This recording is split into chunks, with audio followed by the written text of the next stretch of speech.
Ladies and gentlemen, do not change your TV channel or adjust the screen. You are tuned in to the Vic Stams podcast, and I'm your host. Today, ladies and gentlemen, we did it. We hooked the big fish. I feel like Captain Ahab right now because the mythical surgeon, Dr. Kahlil Andrews, is in studio today. Dr. Andrews, welcome to the podcast. Thanks so much, man. I'm excited to be here. Now, I've only done this once or twice before, but I've been looking forward to this episode for quite some time. So I actually have my notes with me today. So I'm going to apologize to the viewers at home. I need my iPad because there's a lot that we need to get into. As a double board certified plastic surgeon, there's a lot to unpack. So let's just get started. Your resume is quite lengthy. You are a double board certified plastic surgeon with a keen eye for the aesthetic. You're an entrepreneur, a business owner, an academician with more degrees than I can count, including what I'm working on right now, my MBA. You have trained on the West Coast, the East Coast, and kind of done everything in between. You've trained at some of the most prestigious universities, including UCSF and Johns Hopkins, places I don't even think I applied to when I was coming out of training. But more importantly, you're an amazing husband and a father.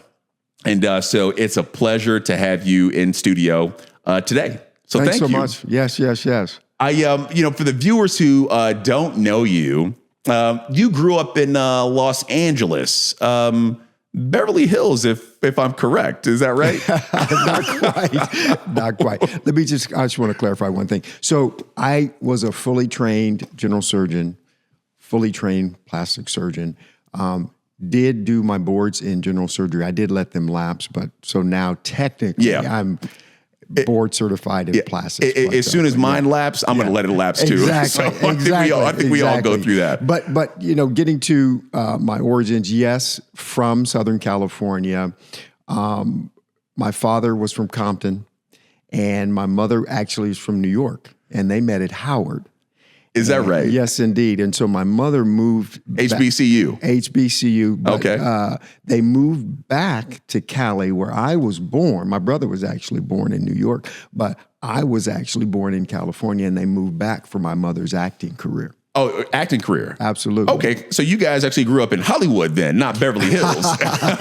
Not quite. Listen, back in the 70s, there weren't a lot of roles for black women, as you can imagine. Yep. So she did Sanford and Son. She did Good Times. Love those shows. Absolutely. She did one episode of those. She did some commercials, but so she met Penny. She met Janet before Janet. Okay. Yeah, no doubt. And but she was in plays and that sort of thing. But it was tough for her. Yep. My mother and father split early in my life, and so we grew up, single mom in LA trying to make it. It was tough.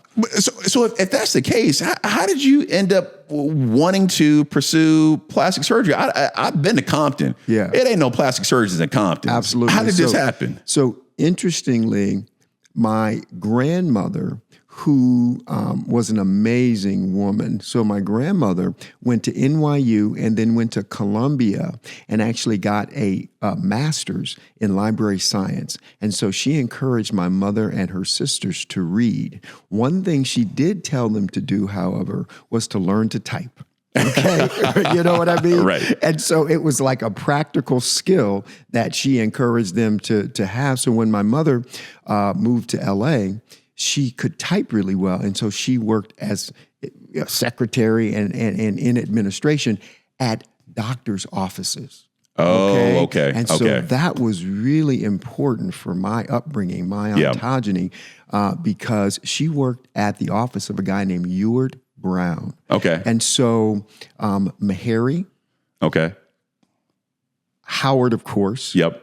Morehouse later. Yep. Right. Produced the most African-American physicians, and a lot of them moved to Southern California. Wow. Okay. Right? Okay. And so when I grew up, I had a ton of role models. It was a very unique experience. And so because my mother worked for them, I saw a lot of black men who had Black consciousness too. Yeah. Which is interesting. Yep. Right? Because they all went to HBCUs. Right. And it was great because I could relate to them.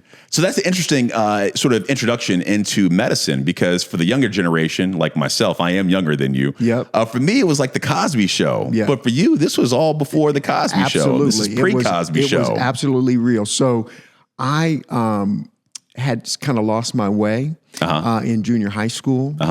And my mother was at Ewart Brown's office one day, and she had just gotten off the phone with one of my teachers who, I had done, something that she didn't like. And my mother was crying. And Ewart said, "Why are you crying?" And said, "Well, I just got another call from one of Kahlil's teachers, and he's just having a tough time." And Ewart said, "Bring him to me." Right? He was one of those guys. He said, "Bring him to me, and I'm going to put him to work." Right? So in the 7th grade, I was at the Vermont and Century Medical Clinic, which was really an oasis in the hood, right? So this is where the riots were for Rodney King.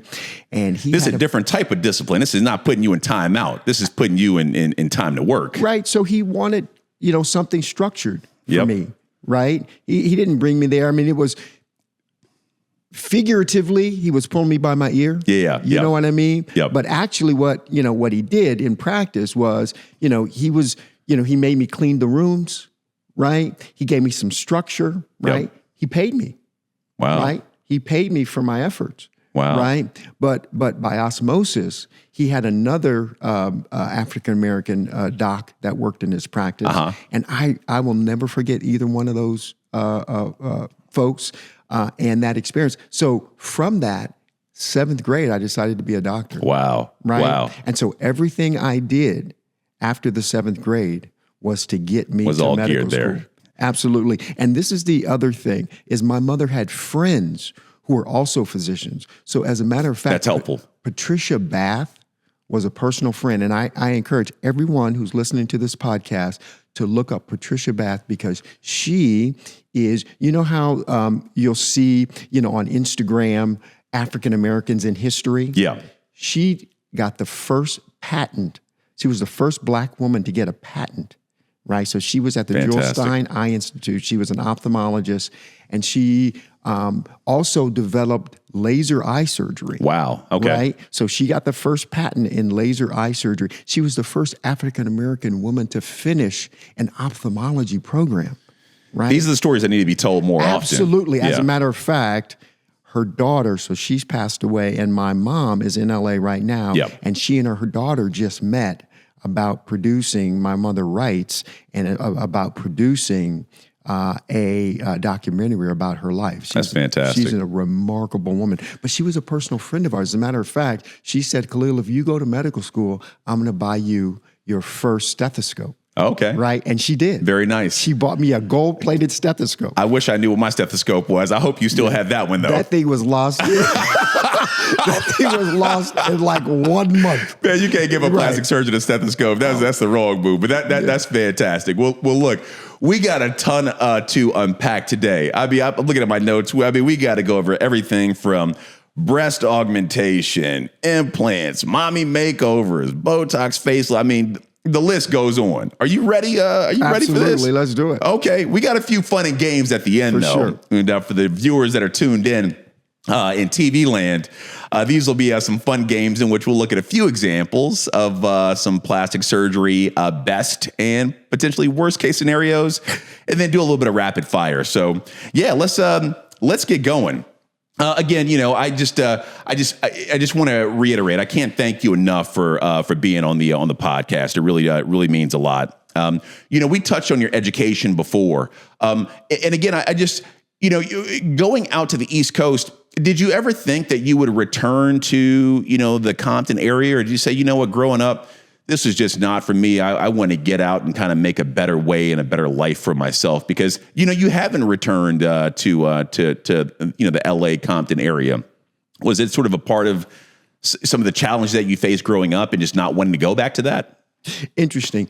It wasn't that so much. I mean, I have a fondness for Southern California. Okay. I actually probably want to retire there. My wife doesn't. She's born and raised in LA as well. Okay. Yeah, it's just too much traffic, too many people. But I'd like to get back there. My brother's there. Okay. So I have family there, and that would be really the main draw.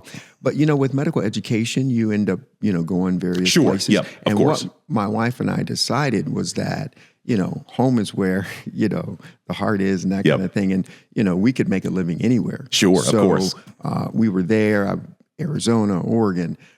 She's a lawyer, no? She is. She's a That's lawyer. crazy. Yep, Just two wildly successful brothers and sisters. Just amazing. Wow. That's not an odd story for Southern California. Okay. See, That's good to know. That was the other thing about growing Midwest up in is a little bit different, California. folks. It is. Chicago, New York, Right. This is not uncommon. Excellence. It is not uncommon. Well, it's excellence, right? But it's just people go to school. Yeah. You know what I mean? I hear you. So, it was normal for us. Sure. People go to college. It's expected to go to college. You grow up in certain environments, So you don't get a car or anything for going to college. It's expected that you go to college. We're not celebrating college. Now you got to do something else. So we grew up with people who, it was expected, Right. and in other areas, I guess people would say it's extraordinary, but for us, it wasn't extraordinary. Wow. At the start of the podcast, I got to put this down for a second. At the start of the podcast, I referenced, I felt like Captain Ahab, and that I've hooked Moby Dick, so to speak. And, so for the viewers who don't know, they may be looking and say, Dr. Andrews looks like he's got a few more gray hairs than you. It's true. You are certainly older than me. Yeah. But the way I actually heard about you was a pretty cool story. When I first started working where I am now, there's a tendency to kind of hear about the individuals that were there before you. Yeah.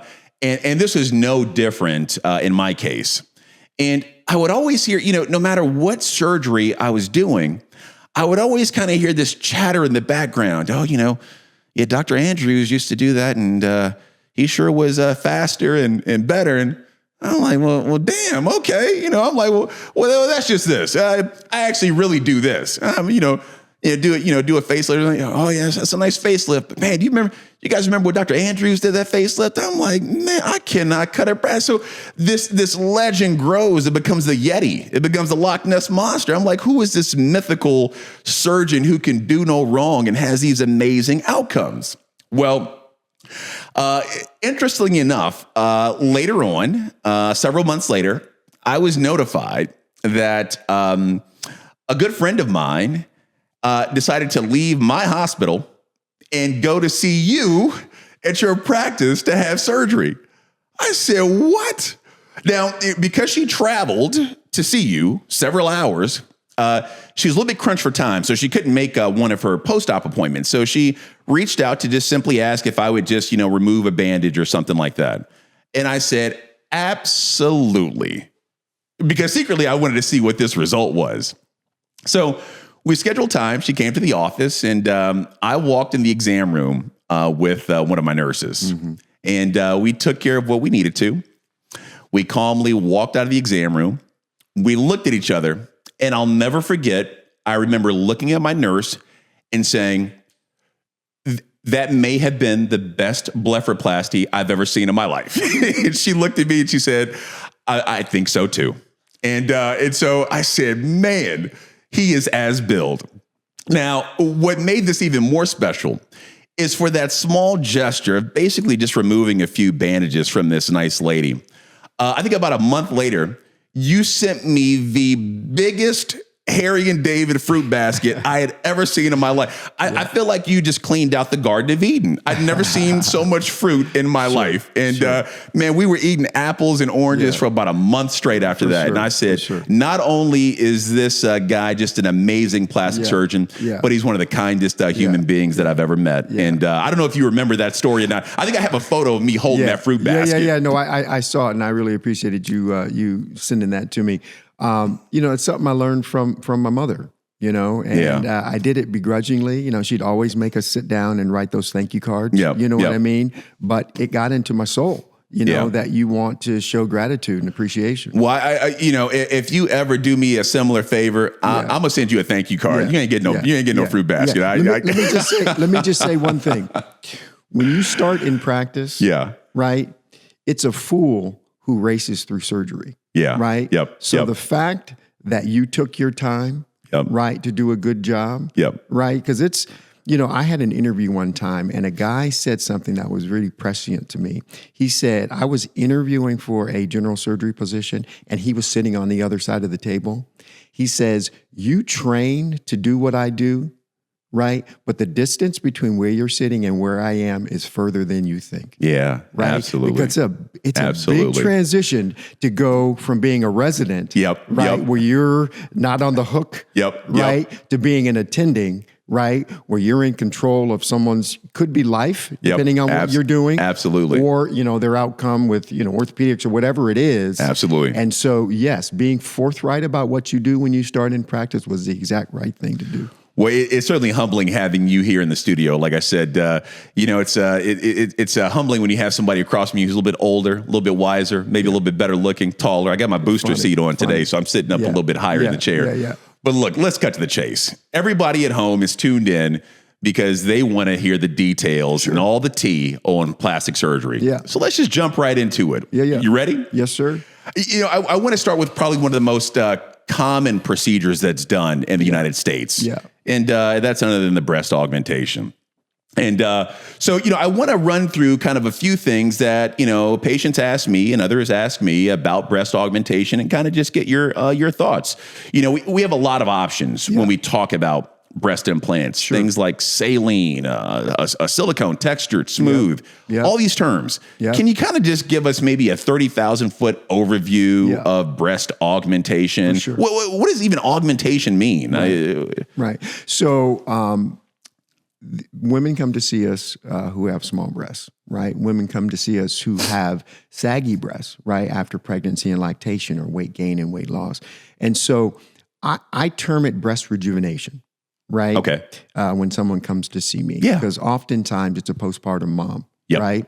And so for a breast to have nice aesthetics, it needs a few things, right? And we know these things from breast reconstruction. Sure, of course. Right? Where a woman just has skin. Yep. So a natural appearing breast has a fold, right? Because we're just used to, opposed to just there being a mound on the chest. Yep. It has to hang, and we call that ptosis, as you know, right? And it hangs off that fold. So the most important structure in the breast is that inframammary fold, right? Sure. And sometimes it's violated with mastectomy. So we have to recreate it, right? So we have to know the beautiful normal so that we can recreate that. It also has to have some skin. Yes. Right? And so we're used to seeing a structure that kind of hangs, and you need skin for that. And it also needs volume. Right. So when someone comes in for breast rejuvenation, of course, they have a fold because they haven't had a mastectomy, but sometimes they have too much skin. Right. And if you have too much skin, you need to fill that up and you need to reduce it. Right. I see. And so that's a lift. That's the mastopexy. But it also has to have volume. And so volume can be created either with fat or an implant. Sure. Right. When we think about volume, though, how do you determine the volume? Is it based on, I've heard things about base diameter. Yeah. I've heard things about, the loose skin envelope. Yeah. How do you determine that? When I trained, that biodimensional planning, right, that Dennis Hammond talks about, I got burned with that one time. Right, where I said to a woman, based on your base width, 13 centimeters, you should have your ideal implant would be this. Sure. She was unhappy. Yes. So the first thing I say, right, and everybody, medicine is an art and a science. I say, what look are you going for? Of course. Right? Don't let me or the surgeon dictate what look you're going for. If you want an augmented look, right, and have an implant that's wider than your base width, you're paying for this. Yes. Right? And if that's what you're looking for, let's give you that look. Right. Sure. So I have the Mentor sizing system, right? And I also use something called Chrysalix. Okay. And I do, sizing, and then we do a simulation so patients can see the size that they want. But I talk about 4 things when someone comes to see me for breast augmentation, right? I talk about implant location, right? Above or below the muscle, right?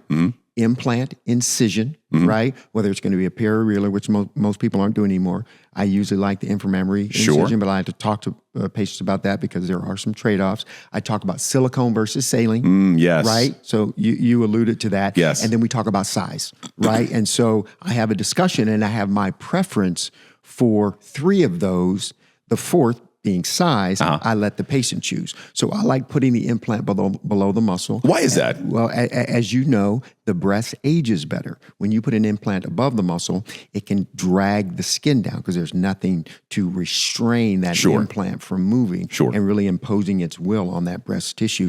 Also, mammograms are easier. And it's been shown that the incidence of something called capsular contracture, right, intense scar formation around that implant that can make the breast hard, look odd, and be painful, is lower when you put it below the muscle. I like to use an inframammary incision for the same reason, because as you know, the periareolar incision has a higher incidence of capsular contraction. Is that similar to going in the belly button? I've heard. Listen, that's a procedure that, if someone offers that to you, you should just run away. You should run. Now, putting an implant in during an abdominoplasty is a little bit different, right, than going through the umbilicus. But even the armpit incision, there's a classic picture of Christina Aguilera, right, with her arm up. You can Google it, right? Christina Aguilera breast augmentation. She has a scar there, right? So if someone wears, a revealing shirt, yes, going through the armpit is a sort of standard approach in certain plastic surgeons practices, but it is a conspicuous scar for women who might wear a tank top. So are those saline implants that people that are doing that, or are those silicone? There are people putting silicone implants through that. Interesting. Depending on how large, especially using the funnels now. You can get that implant in. But listen, remember, you and I both know what you're paying for when you have a breast augmentation is creation of the pocket. Of course. Right? And it just so happens, at least in my practice, I have more control making an inframammary incision than doing things from the side with a scope. Fair enough. Yeah. You mentioned moments ago, smooth versus textured implant. This is a big topic these days. Can you talk to us about, smooth versus textured, some of the recent issues around textured implants? Absolutely. I do want to address one question that you had, silicone versus saline. I think there are some benefits to silicone implants. Right, so the new highly cohesive implants have less rippling, right, which is important. And remember, a woman who comes in for a breast augmentation doesn't have a lot of breast tissue, right? So Rippling's any imperfections in the implant are going to show. That is mitigated putting it under the muscle, right? So you have more soft tissue coverage. But saline implants, a lot of people don't realize this. CC for CC, way more, right? So they're going to act as a water hammer on your breasts, right? And you're going to need a lift sooner in your life when you use a saline implant. And they also have a higher rupture rate. So fair enough. I recommend silicone implants, but listen, I give the patient the choice. They are less expensive. It's a few good pearls for the viewers at home. Absolutely. So textured versus smooth. Textured implants do have some benefits because they're textured. They tend to stick where you put them, right? So they won't produce, that ptosis as much, or that excess ptosis, right? The sagginess of a breast. And there's a lower rate of capsular contracture when you put these implants above the muscle. But the downsides completely outweigh the upsides. Tell me about those downsides, So probably about 10 years ago, we recognized that a company produced a texturing, right? It's called a macro texture device. Produced a texturing that stimulated the immune system, right, so significantly that the T cells started to divide, right, and produce a lymphoma. Right, so it just wasn't. Is that like a cancer? It is a cancer. So it wasn't. So we initially thought it was just this lymphoproliferative disease. I see. Right, so they were just getting revved up, but not becoming, not regressing. Right, I see, and becoming malignant, where they actually spread. It turns out that unfortunately they did regress. Right, and become metastatic, and that disease is called anaplastic large cell lymphoma. It's a T cell lymphoma. T cell lymphoma. Right. That was triggered by this particular type of texture. What is it? You talk about texturing. What is it? What does that feel like? It just like it sounds. Opposed to being smooth, it has a roughened, like sandpaper. Not quite that much, but you definitely can feel a difference. And the macro texture devices have more of that sandpaper effect than the other ones. So it's that irritation that sort of revs the body up, Exactly. that producing a specific Correct. cell type Yep. that then leads Yep. to this lymphoma. So Yep. is that why, do you use textured device? As a matter of fact, that BioCell texturing was taken off the market. Oh. So the FDA required that company pull that. Now, you can still buy textured devices, Sure. not the macro Yep. textured devices. But yeah, it was such an issue.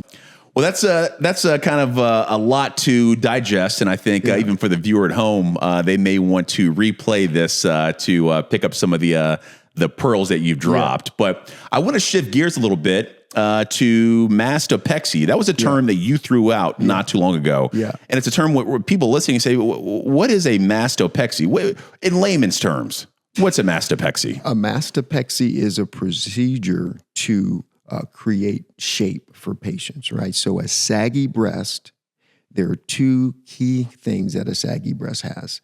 The breast tissue, most of the breast tissue is below the fold, and the nipples below the fold. Okay. And that's because there's too much skin. And a lot of people don't realize that. That's the etiology of a saggy breast. Too much skin and the nipples too low. So what you're doing with a mastopexy is you're lifting the breast tissue back up to a position that it was in when the woman was sort of in puberty, right? Where most of the breast tissue was above the fold and the nipple was above the fold. I see. And to do a mastopexy, you have to remove skin. Okay, you have to remove skin. That's what you're doing. You're removing skin, and in some women, some breast tissue. You're moving most of the breast tissue above the fold and the nipple above the fold.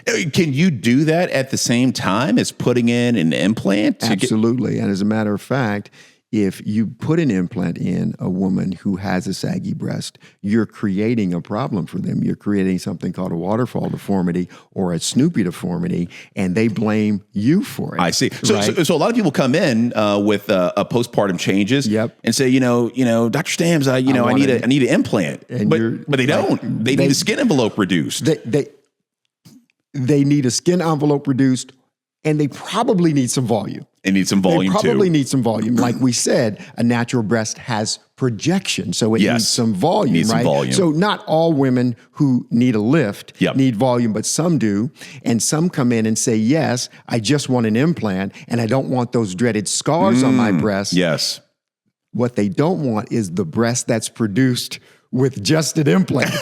And you know that, but they don't know that. Right. And you're creating, and again, I've been burned by, a woman convincing me to put an implant in her when she has a saggy breast and doesn't want the scars, but she also doesn't want a waterfall deformity either. So in a patient that has breastosis or a saggy breast for the viewer at home, putting in an implant can worsen that. It can worsen the shape of the breast. The shape of the breast. Absolutely, I right? see. It can worsen the shape. And so what you need to do is the implant sits here and that breast tissue hangs off the bottom. You need to lift that tissue up onto the implant because the nipple should be at the most projecting part of the breast. Sure. Right? So you should think about this. Half of the implant should be above the nipple, half below. Right?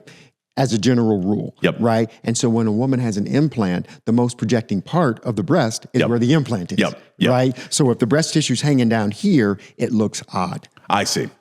Fantastic. Well, that's a good sort of overview of mastopexy. How long can a mastopexy or breast lift last? I mean, none of us live on Mars, that's a great so gravity is always at play. That's a great question because we get in this with all sorts of all areas of plastic surgery. We don't stop the aging process. Yes. Right? Yes. As plastic surgeons. Yes. Right? So a facelift, 8 to 10 years is what you say because people continue to age. Sure. Right? Our tissues continue to lose elasticity. Sure. And when you put an implant in, that's more force acting on that tissue. So, usually, depending on the person's genetics, usually 10, 15 years. Okay. Depending on how active the person is. Can wearing a bra help? Absolutely. When you work out, absolutely. When you're active, wearing a compression bra, or a sports bra can help. Because I hear a lot of patients, a lot of women say, as soon as I get off from work, the first thing I want to do is just take the bra off. Correct. Sleeping in a bra is not a bad thing. Not a bad thing. Yeah, okay. Very good. That's good to know. Okay. Fantastic. Let's shift topics now. Mommy makeover. Yes. I don't know how many times I hear this, mommy, I think my mom, if you're watching, hello. I think my mom asked me about this term. She said, I need one of those. Yeah. when I said I don't know that it's one procedure. What is a mommy makeover? Yeah, absolutely. So there are a lot of changes that occur with pregnancy and lactation, right? To accommodate the growing uterus, the skin stretches, the muscles spread apart, right? The rectus muscles spread apart. The other thing that happens, and a lot of people don't realize this, and a lot of plastic surgeons don't realize this sometimes too, is that the oblique muscles stretch, right? Greg Demanian wrote a paper in Chicago. Yep. Showing that rotundness that women have after pregnancy is not just because the rectus muscles spread apart. It's also because that oblique stretches. And so there are some changes that occur in the abdomen, and of course changes in the breast that we talked about. So a mommy makeover is essentially some procedure in the trunk, right, to improve the contour and sort of help the mom regain, the tightness. And so when a woman looks at their abdomen, they want to see thin, tight, flat. Okay. Thin with liposuction, typically, right? Tight, removing the excess skin, right? Flat with those procedures we do to bring the muscles back together. Sure, the plication, of course. The plication, exactly. And so, but some women, right, hit the genetic jackpot and don't stretch out, right? And I've seen those women too. I think that's underreported. I think genetics. Absolutely. Listen, if you look up a young woman, her name is Danae Doty. Danee Doty. She's my sister-in-law, married to my brother. And if you hit images, she is a model, very successful, Lululemon, Target, all these things, right? And is still modeling, has 3 kids. Wow. Her abdomen is totally flat. From right? And it wasn't, from nothing, from genetics, being born in the right genetic. womb. And you can rub as much oil on your cocoa butter, baby cocoa oil. Butter, you hear it, right? All you need is a little bit of shea butter. No, you need better genetics. Right. Genetics. So some women, the mommy makeover is a procedure to address breast shape, right? Sometimes size, right, from the deflation, and the abdomen. So it's liposuction, tummy tuck, right, for the abdomen. Sometimes breast reduction for the breast, or breast lift for the breast, or augmentation for the breast, or augmentation mastopexy. So some breast procedures, some abdominal trunk procedures. And these can be safely performed at the same time. They can. Yes. Okay. Absolutely. And I prefer to do them at the same time because there's one downtime. Okay. Can patients expect to go home the same day after having? Typically, yes. Typically, yes. Okay. All right. Very good. Is there much pain or discomfort associated with those procedures? We're doing these things called blocks now. Oh, right. Yeah, and so the anesthesiologist went to the radiologist many, many years ago and said, teach us ultrasound anatomy. Yeah. Right. And then so when they did that, they were able to produce these things called plain blocks. And it takes advantage of the fact that anatomy is consistent. Okay. Right. And so we know the pectoralis nerves, right, the nerves that travel to the breast and give us sensation of the breast and actually innervate the muscles, travel in certain planes. I see. Right? And so you can use an ultrasound to find those planes. You don't have to see the nerves, but you know the nerves are there. And if you inject anesthetic into that plane, you can actually watch it spread. You can deaden those nerves and decrease pain after surgery. Yeah, they're called plain blocks. Fantastic. That's good to know. Let's move on to the next segment. I'm trying to cover as much as I can while I have you here. Facelifts. Yes, sir. Let's talk about that. I hear this term. I used to hear this term, a full facelift. Yeah. In the era of Botox, et cetera, I guess, what is a full facelift? Is that traditionally where they kind of just did the open sky incision and to address the upper face? Or, how is that different than today? It seems like most people are just getting Botox to address the upper face. And a facelift is kind of maybe mid and lower face. Yeah. So we know a lot about facial aging that we didn't know many years ago. Right, when Skoog did those first studies, looking at SMAS, right, the superficial musculoaponeurotic system, right? What we know about facial aging now is that there is descent, but there's also deflation, right?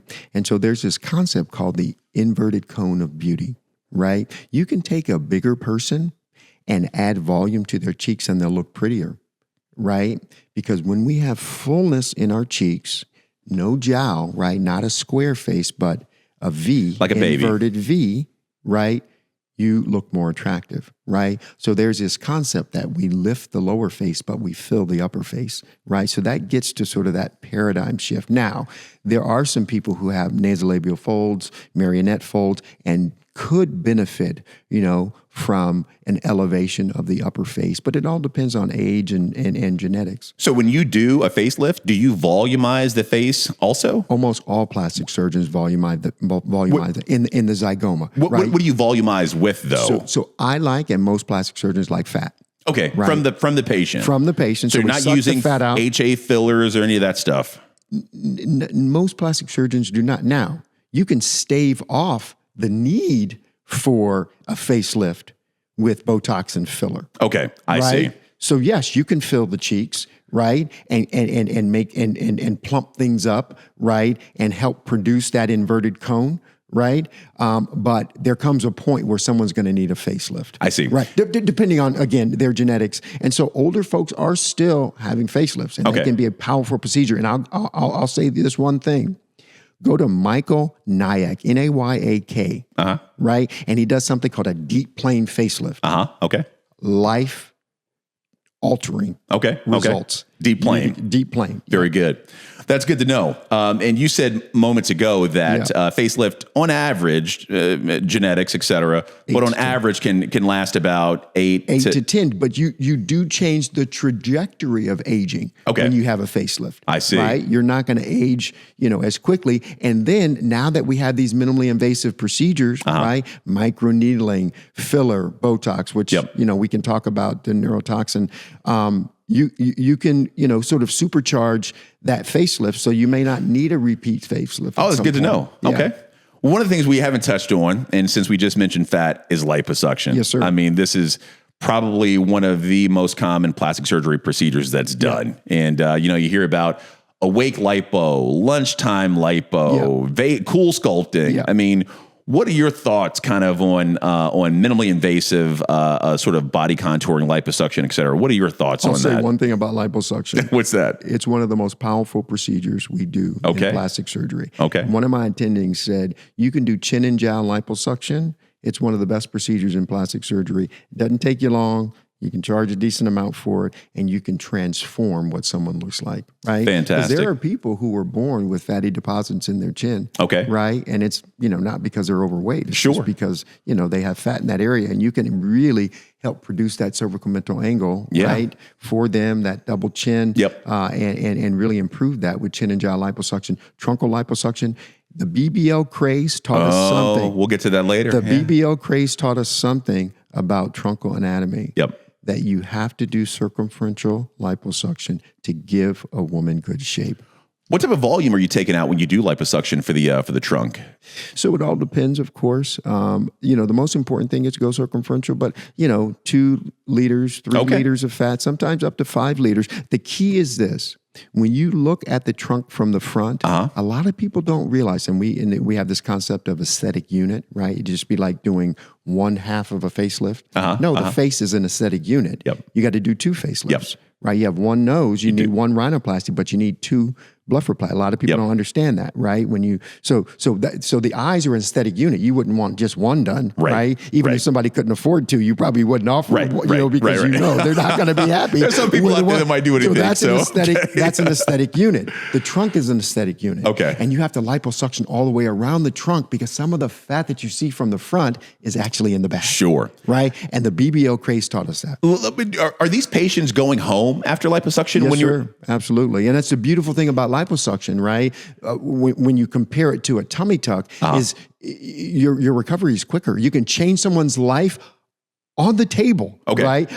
If you go to my Instagram, you'll see on-table results, circumferential liposuction. That person looks better that day and then go back to work in 2 days. What about the loose skin?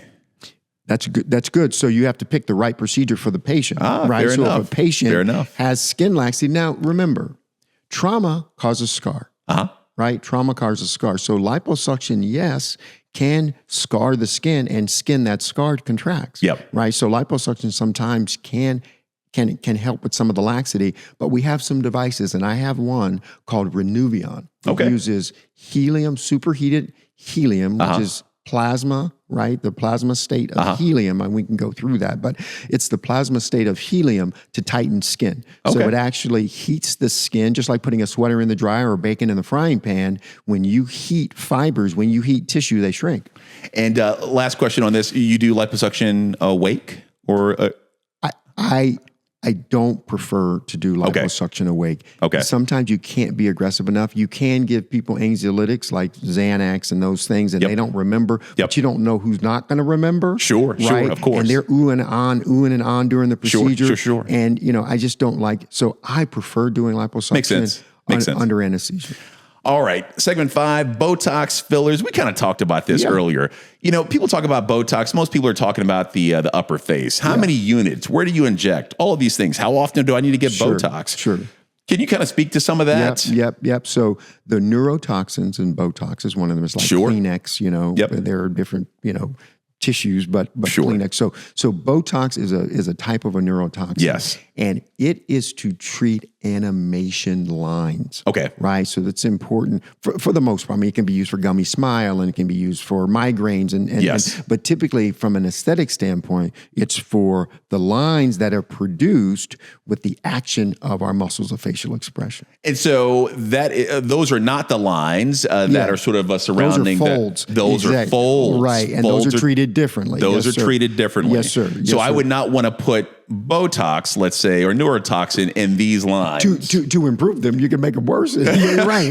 not to improve them. Right. So you typically put in the frontalis, to weaken the frontalis, in the corrugator, right? Or in the crow's feet. Yes. Right? Yes. So to affect the orbicularis, for a crow's feet line. Yep. And again, you can put it in some of the muscles around the mouth if somebody has a gummy smile and that kind of thing. How often should people be getting Botox if they're going to do that? So that's good, because remember we mentioned Botox, is like Kleenex, but there've been developed some neurotoxins that are better, that are more long lasting, and one of them is Daxxify. Okay. And Daxxify, we use a lot of Daxxify in my office, and it can last 6 months. Okay. Yeah, and sometimes longer in the right location. Briefly, earlier we talked about facelifts and fillers.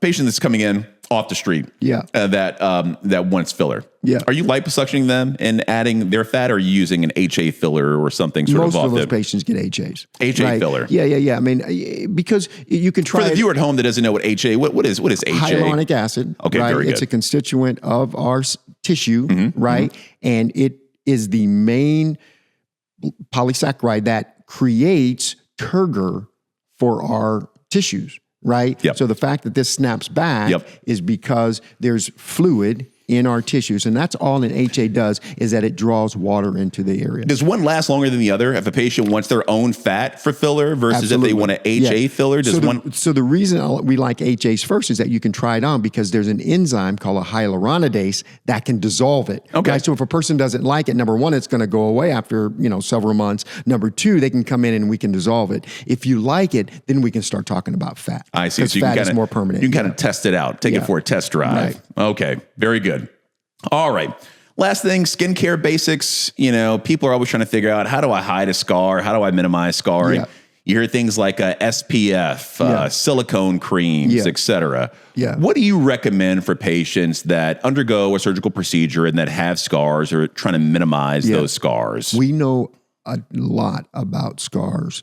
And a lot about scar therapy. Things have come a long way from the vitamin E's and that kind of thing, the Medermas, right? Yep. And so and you have to define the scar, right? So is the scar spread? That's different. Is the scar red? That's different. Is the scar raised? Right? And so a lot of people have what are called hypertrophic or keloid scars. The treatment for those is different. Typically Kenalog, we can use 5-FU to flatten the scar. To improve the quality of the scar, silicone has been shown to improve. Like for implant, like breast implants? Exactly. It's the same thing, but it's topically applied. Okay, topically So it can applied. come in a lotion, a gel, Okay. or as a sheet Okay. attached to fabric. And we typically like silicone sheeting. It's been shown to be more effective. And you use that for your patients post-op? I recommend it, but another thing is microneedling. Right? PRP, platelet-rich plasma, can improve the quality of scars. Something called exosomes can improve the quality of scars. PRP is interesting. As I think back to the evolution of liposuction and fat grafting, we used to liposuction patients take the fat and then get rid of the other stuff. Yeah. But the other stuff is kind of the component Yeah. of the PRP. Yeah. So I guess we found that some of that stuff was nutrient rich. Absolutely. And so growth factors. Has the growth factors. So you're a big fan of PRP then. I like PRP, but what's supplanting PRP in plastic surgeons' practices, dermatologists' practices, something called exosomes, right? Okay. Where they take these intravascular or intracellular vesicles, put them from donors, right, and put them in a syringe or in a vial, and you just pull it off the shelf. Okay. Right, opposed to having to draw the person's own blood. Sure, that makes sense. Well, we have come to the conclusion of that portion of the podcast. Yeah. I know you're pressed for time, and so, but I do have a few other segments that I just want to kind of go over. If you look on the side of your chair there and kind of grab, you'll notice a few things that are down there. Right. If you could show the audience, the viewers, these are 3 separate paddles and 3 separate signs. It looks like you have a smiley face there, a frown face, and maybe I don't know what that is face, kind of a confused face. Correct. In this segment, I'd like to show you some examples of plastic surgery, whether it's good, bad, or indifferent. For sure. And I'd like to just get your opinion. Now, so we can be sort of PC. You don't have to say if you think it's good, bad, or not. You can just hold up a paddle there. Yeah. All right. Are you ready to play? Absolutely. All right. Our first example, I would say, is a classic one.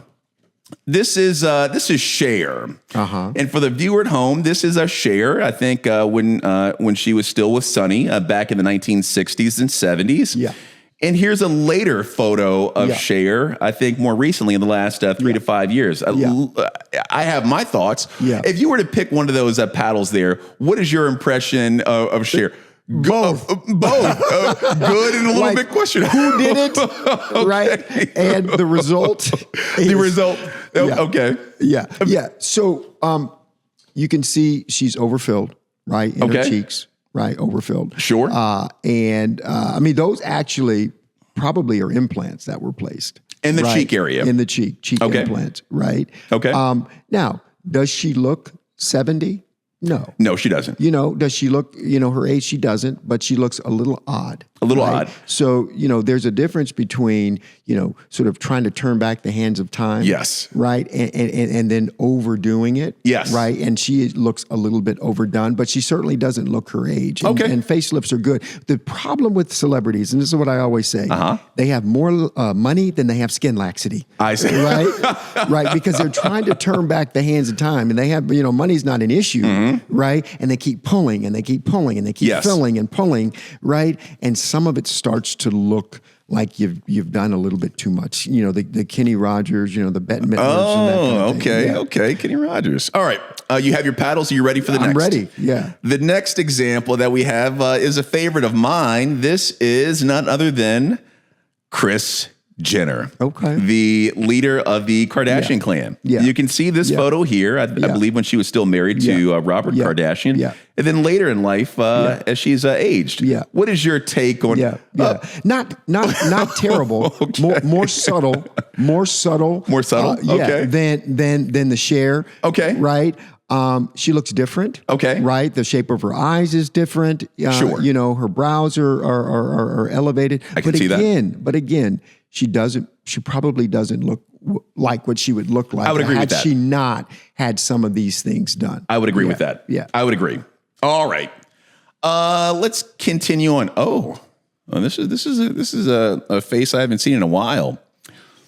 I present to you Wayne Newton. Yeah, Wayne Newton. It looks. Yeah. What are your thoughts on Wayne? If you had to pick a reaction, just bad, just bad. And again, not natural. Right? Okay. We want to rejuvenate. Okay. Right? Sometimes we can make people, as I alluded to earlier, more attractive than they were, had they not had surgery, even when they were younger, right? Yes. Because we know about this inverted cone and that kind of thing, and we can change the shape of certain things. But his eyes look odd. He's overfilled. Odd is an interesting word. Okay. Yeah. Okay. He looks different, and it just it's too much. It's too much. But again, these people are in the public eye, and they're trying the best they can. Yeah. You know Yep. what I mean? And I would imagine they feel like they're giving us what we want. Yes. Right? That Yes. we want to look at an attractive person. Yes. Right? Yep. And so some of it is, they're giving us, it's like what's on Fox News, that classic line that if there was no appetite for it, Yep. they wouldn't be serving it. Yes. Because there's an appetite for Yep. some of the stuff that you see on Yep. Fox News. Yep. They're serving it up to people. Fair enough. Let's go to our next example. This is a very popular one for the younger folks. Kylie Jenner. Yeah. Kylie Jenner. Yeah. Yeah. This is her, I think, when she was when we still sort Classic. of Classic. She was done right. Done she right. was done right. Okay, right? smiley this is face. Classic, right? This Thumbs is classic, right? Volume. You can see her this inverted cone, Yeah. right? They really addressed her jawline. Yes. You can see a nice shadow there for Yes. her jawline. Yep. Right? Beautiful. Yeah. Nice. Excellent. Yeah. Well done. Yep. I'm curious about the next one. An icon, I would say, in pop culture, in music. Yeah. None other than who's that girl? Too much. Madonna. Yeah. Odd. Yeah. Too much. Too much. Weird. Straight weird. Okay. Yeah. So again, this is who did it. Okay. And they did a bad job when they did it. Okay. Right. Yeah. All right. Well, her music, I would say, looks a little bit better than she does these days. So, all right. Let's shift to the last segment before we close out. I've just got a few rapid fire questions for you. And the goal of this segment is just to get your initial gut reaction. Yeah. I'm going to throw out a few things, whether it's a few options or just some open-ended questions. And I just want you to tell me and the viewer what is your initial response, really without thinking about it. All right. Fat grafting or HA filler? Yeah. So for the right person, fat grafting totally makes sense. HA filler, yes. In certain situations, I like them. I like them both. Okay. Absolutely. All right. Next up, liposuction or cool sculpting? Liposuction all day. Every day. Yeah. Twice on Sunday. I had a cool sculpting device, and it does work. Okay. Liposuction, I can produce a better result, and sometimes less money. Okay. All right. Sometimes cheaper. Facelift or thread? Threads don't work. No. Point blank. Listen, and I'm going to tell you why. Because our muscles of facial expression are stronger than the threads. Yep. And what happens is that the threads cheese wire through the tissue. Sure. I had a My Elevate mid-face procedure performed, right? It didn't work. I still have nasolabial folds, Yep. right? So right when you start chewing, right when you start smiling, Yep. it tears through the tissue. Sure. They don't work. They can work temporarily. Sure. Right? Yep. And so if you're going to an event, right, and you want a little hitch up, more power to you. Yep. Right? But it's not going to supplant repositioning tissue. Yeah. And that's a facelift. Fantastic. All right. Next up, what do you listen to in the operating room when you're operating? What music are you playing? Yep. So I like, I was just listening to Jaheim. I like Jaheim. I like R&B. Okay. You were listening to Earth, Wind, and Fire recently. Yeah, okay. But I also like, I like Steely Dan. You know what I mean? So I listen to a little bit of everything. I listen to everything. The script. I really like the script. Okay. Yep. All right. Fantastic. Yeah. So we listen to a wide range, and I'm in Iowa. On these pop stations, sometimes there's some country. You know what I mean? Yeah. Just go with the flow. Yeah. Okay.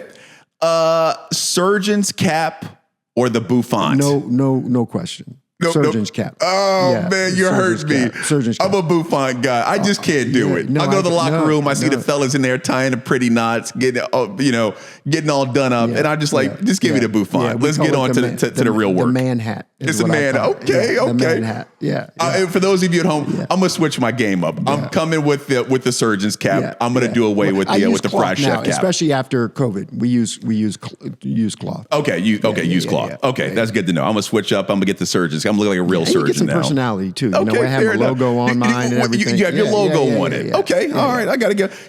My mom got me a surgeon's cap, and it was a tie-dye cap. And I thought most of my patients thought maybe I was high on LSD or something like that because it was like from the 1970s Woodstock era. So maybe I'll revisit the surgeon's cap. Okay. Next up, laser or chemical peel? For the right person, chemical peels can be good, right?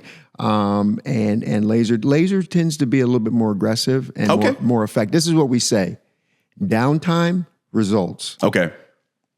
More downtime, better results. Like the stock market. Yeah, like the market. Risk reward. Yep. Right. And so you're expecting, right, a higher return. Yep. If you're going to have more downtime. Sure. So the laser is going to give you more downtime, but it's also going to give you a better result. Very good. Next up, Kendrick or Drake? You got to pick a side. Interesting. You got to pick a side. No, I will. I love Drake, his old Drake, the beats, right? That Shabib, you know, that 40. Yep. 40 is a genius. Yep. You know, he's got multiple sclerosis too. A lot of people I didn't know realize that. Yeah. Okay, he always references 40 in his song. Yeah, so. exactly. Man, just amazing. And the other thing is, with this whole deal, people that he put on, right, are now ridiculing him. You're not answering my question. There are many people. I'm going to answer it. To know. No. I'm going to tell you. There's clearly a winner for me. But I'm showing him some grace because there are people, right, who are throwing shade on him, who he put on. You would never, because his platform. You're right. He put him on, and now, okay. So I think that's a little bit unfair. What's your answer? Right. My answer is we had. You know, home field advantage. Right? Man, here you go, West Coast. No. I It's not knew just it. You're West from Coast. Compton. He grew around the corner, right? You're he from was on Compton. 136. I knew it. And we're 138. I knew it. My father's house right now, 138. I knew it. Right? I knew and Kendrick grew up 136. Around the corner from me. Delete this out the podcast. Yeah. I'm Team Drizzy. Shout out to the six guy, Boo. the Champagne Poppy, Boo. Drizzy. Yeah, okay. no, I love. Next up. All right. Next up. What's your favorite surgery? You know, I have this thing, and if you can go to my Instagram called Renew Beyond Renewal, it uses that plasma energy to resurface skin. I haven't seen. Listen, look at the results. Yeah. Right? Most cosmetic surgery patients don't know this, but they're from Missouri. What is Missouri? The show me state. It is the show me state. Everybody that comes to see me, right? I am good. And that's one thing that experience has, you know, being in it for a while. I can show you a result that I produce. Right? Not from the company. Right? And so you make a decision based on the results that I'm able to produce. And again, there are things in my practice that I don't do anymore that I spend a lot of money doing. Training, television, radio, signs in my office. All that stuff is pulled down because I don't believe it anymore. Okay. This procedure, I believe in. Renew Beyond facial renewal. It works. LeBron or Jordan? There's no question. Jordan. Of course. Agreed. 23. That's all it is. LeBron needs to get a different number. Jordan all the way. Yeah, not even a question. Coffee or tea? Coffee. I drink coffee all day. Black coffee? Straight? No, I put some little stuff in it. You're a plastic surgeon. Of course, you put a few things in it. I need it for the, just to keep it I hear moving. you. Yeah. Biggie or Tupac? I love them both. Okay. And, it's unfortunate. You know what I mean? Agree with that. And Tupac shouldn't have died. You and I both know, as a general surgeon, he died in the ICU from a chest. I'm like, how did he make it to the ICU? I agree. How did he make it to the ICU and die? You know what I mean? 100%. Like, 100%. what happened? Pac should be here. Right. No doubt. All right. What's the longest surgery you've done? I did a 24-hour procedure one time when I was in residency. Wow. It was a pan face fracture. Wow. Yeah, and I stayed the whole time, and my attending stayed the whole time. You go to the bathroom? I took a little break. We took breaks. Get something to eat? But we did. You take a nap? Just because you can do it doesn't necessarily mean you should do it. Okay. But we fixed basically every fracture. Wow. This guy in Oregon, the tire blew up. In his face. Yeah, I've seen that. Super sad situation. Super sad. And he had traumatic brain injury as well. Sure. Yeah, usually that goes along with it. Pan face, they call it the Rice Krispie face. You know what I mean? Every bone broken. Yeah. All right. Basketball or football? Basketball. My son plays D1 basketball. I do know that. Shout out to your son. Time out. I love football. Lamar is the man. Yeah. Right. And you know who I love? Yep. And let me just say this. Baltimore Ravens. The Baltimore Ravens, right? But I love Jalen Hurts. You like Jalen? Let me tell you. You're a bandwagon person. No, I'm not. They won a Super Bowl. You're on the bandwagon. No, that's not true. Okay. I love Jalen Hurts when he was on the sideline in Alabama, clapping for Tua. Is that right? He did do that. And this is what I tell my son. The only person that needed to believe in Jalen Hurts was him and his dad. Yeah, you're right. Because they said, I'm going to bet on me, right? You bench me, right? But I'm going to go to Oklahoma. Yep. And I'm going to show you who I am. And every step along the way, oh, Jalen, he should be a tailback. He should be a running back. Every step along the way, right? He has proven people wrong because he has fortitude. Got a Super Bowl. Yeah. Last two. Rank these ladies in order of importance. Yeah. Glorilla, Sexy Red, Yeah. Megan Thee Stallion, Yeah. Cardi B, Yeah. Nicki Minaj. Yeah, many of them compromise themselves. I'm a Christian, and I can't really be on a lot of their bandwagons, but I'm going to say this. I'm going to say this. Cardi B uses her platform to educate people. I like that. Right, and she's an intelligent person. And again, this is the other thing that happens, right? Just because you look a certain way and you talk a certain way doesn't mean you're not intelligent. I like that. The way we look, I agree with the way you. we talk, even if we don't speak standard American English, doesn't reflect our intelligence. And she's an intelligent woman. Last question. Who makes it out of prison first? Diddy or R. Kelly? Who should make it out of prison Neither first one. is the question. Yeah, neither That's one. the Probably. question. Yeah, neither one. Yeah. All right. Well, this is what I'll say. That was an interesting topic, but I just want to talk about one thing really quickly that we didn't talk about earlier: social media trends.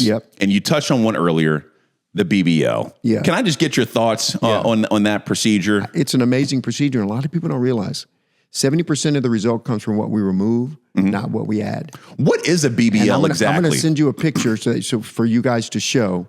So you can see that we can reshape the bottom. So it's been shown that if a woman has a waist to hip ratio of 0.7, meaning a narrow waist, but curves, right? 36, 24, 36. Sure. Right? Has a narrow waist and curves to the butt, they look more attractive. So this is more about buttock reshaping than it is about addition. Okay. Right? It's not the big bubble butt. Almost all women have that hip dip. And that's what gives that 0.7. You add to the lateral part of the buttock. Gotcha. You can make almost any woman's butt look better. Remove here. Not even, a lot of African-American women already have projection. A lot of white women need projection. So a lot of white women need you to add to project the butt. But if you look at the butt from the side, adding to that hip dip, that C point of Mendieta, can reshape the bottom and give you a better shape. So almost all people can benefit, almost all women. And we're doing in most tummy tuck, circumferential liposuction, adding to the lateral part of the buttock, you're going to get a better result. Fantastic. Brazilian butt lift. Okay. As we wrap up, can you just tell the viewers at home, for those who are watching, like, this guy's amazing. How can the viewers find you? What platforms are you on? Are you on all the platforms? DrAndrewsPlasticSurgery.com, Dr. Kahlil Andrews on Facebook. And we also have an Instagram. I also have another business called The Recenter. It's a wellness center. And The Recenter as well. We have we post a lot on there as well on Instagram. We're on Meta and on TikTok a little bit. Not a lot on Snapchat, but mostly Meta. And we have websites. Good to know. Final advice for the viewers at home that are thinking, I've been on the fence. I think I want to pull the trigger and do plastic surgery. Any advice that you can provide? 100%. Board eligible, board certified plastic surgeon. Gotcha. Right? So someone who trained in plastic surgery, someone who does CME for plastic surgery, someone who goes to meetings, someone who has a network of people to keep him or her safe, right? And so that whole community, right, that supports a plastic surgeon in practice, right, should not be taken for granted. Right? And so you have these people that do these procedures, these cosmetic surgeons, and I'm not impugning them, but they did not train primarily to do what we do. Right? And you can't take some of this stuff just because you can do it doesn't necessarily mean that you should. Agree. Well, I want to thank you sincerely for stopping by the studio today to shoot this episode. A wealth of information. The viewers at home should know this is not medical advice. This is just one plastic surgeon's opinion on several trends and things that we talk about in plastic surgery. Be sure to do your homework and speak with your surgeon in a town or city local to you. Dr. Andrews, thank you for stopping by today. Yes, sir. Very much appreciate it. And to the viewers at home, and to the next episode, peace.